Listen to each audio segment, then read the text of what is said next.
La question, il faudrait la poser aux leaders confédéraux qui ont l'air bien embarrassés.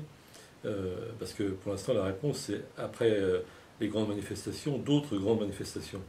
Et on peut imaginer que les gens vont finir par se lasser de ce petit jeu. Donc on voit bien qu'il y a une pression de la base et des syndicats, non pas des confédérations, mais des syndicats, notamment à la RATP et SNCF, pour qu'on aille vers des formes d'action beaucoup plus dures. C'est ce qui se passe à la RATP et à la SNCF avec l'annonce de grève reconductible. Je ne suis pas sûr que ça plaise beaucoup aux dirigeants confédéraux.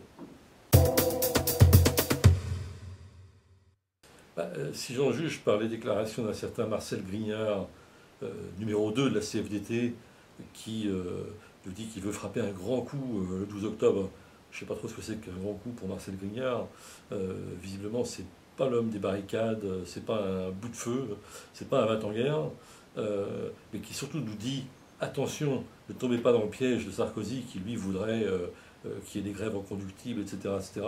Bon, je ne suis pas très convaincu que Sarkozy rêve d'une paralysie économique de la France, et j'ai plutôt l'impression que c'est le cauchemar de Marcel Grignard. Alors, vous savez, les journalistes sont des drôles de manifestants, c'est-à-dire qu'ils défilent pas vraiment, ils défilent un peu, mais aussi ils se baladent dans les cortèges, un peu sur les trottoirs. Je me demande d'ailleurs si on est vraiment pris dans les statistiques du, du ministère de l'Intérieur. En tout cas, on peut évaluer les cortèges, et moi j'ai fait le constat, et je suis non pas le seul, au cours des 2 dernières manifestations, que Sud et l'Union Solidaire avaient vraiment des cortèges très très importants, très denses, très intenses, très combatifs et très jeunes.